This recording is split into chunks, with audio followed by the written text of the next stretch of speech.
આપના તરફથી શું સંદેશ શું કહેવાનું? મારી દ્રષ્ટિએ આજના દિવસ જે ગામનું વાતાવરણ બન્યું, દલિત સમાજના આગેવાનોએ જે રીતે જુનાગઢથી રેલવેનું આગમન ગોંડલ સુધી કર્યું, હું તો ખાસ કરીને ગોંડલ શહેર અને ગોંડલની તાલુકાની જનતાનો હૃદયપૂર્વક આભાર માનું છું.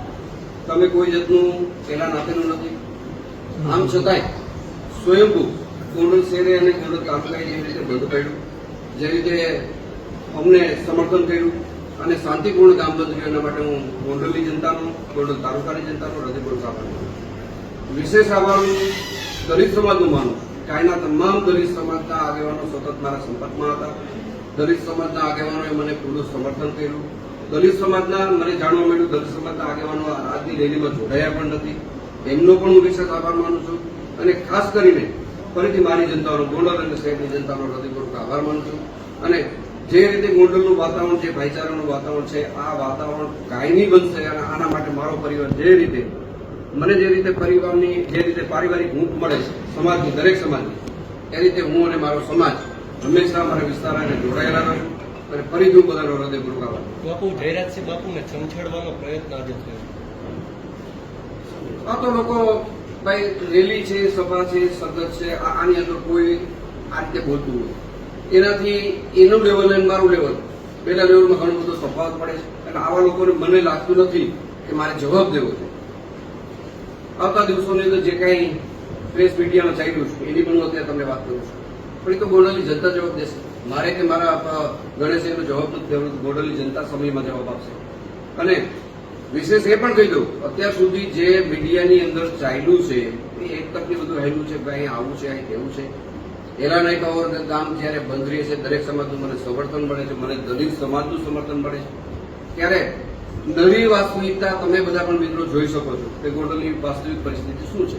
અને આવતા દિવસોની અંદર જનતા એનો સૂર વ્યક્ત કરવા માટે જનતા ભેગી થવાની છે, આમ સમાજ ભેગો થવાનો છે. અને એમાં ગોંડલની જે બદનામી થઈ છે એની જનતા કરવાની છે.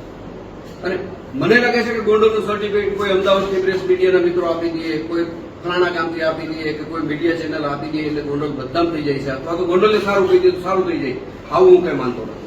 પણ અહીંની લોકો જો વાત કરવામાં આવે તો ગોંડલની જનતા જ આનો જવાબ આપે મને વ્યાજબી લાગે છે. અને ગોંડલની જનતા 100% જે રીતે મીડિયાની અંદર અપ્રચાર થયો છે, ભ્રામક પ્રચાર થયો છે, એનો જવાબ મીડિયા સમક્ષ મારી જનતા આપશે. જે ઘટના છે તમારી દ્રષ્ટિએ આ ઘટનામાં શું હકીકત છે? તમે શું ગણેશભાઈ તમારી સાથે સંપર્ક કરશે?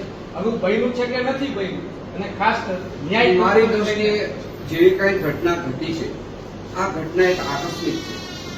અને આકસ્મિક ઘટના એને કહી શકાય કે દાખલા તરીકે તમે અત્યારથી તમારું વ્હીકલ લઈને તમે તમારા ઘરે જાઓ છો અને તમારે કદાચ કોઈની એને અથડાવવાનું થાય તો તમારો કોઈ ઈરાદો ખરો?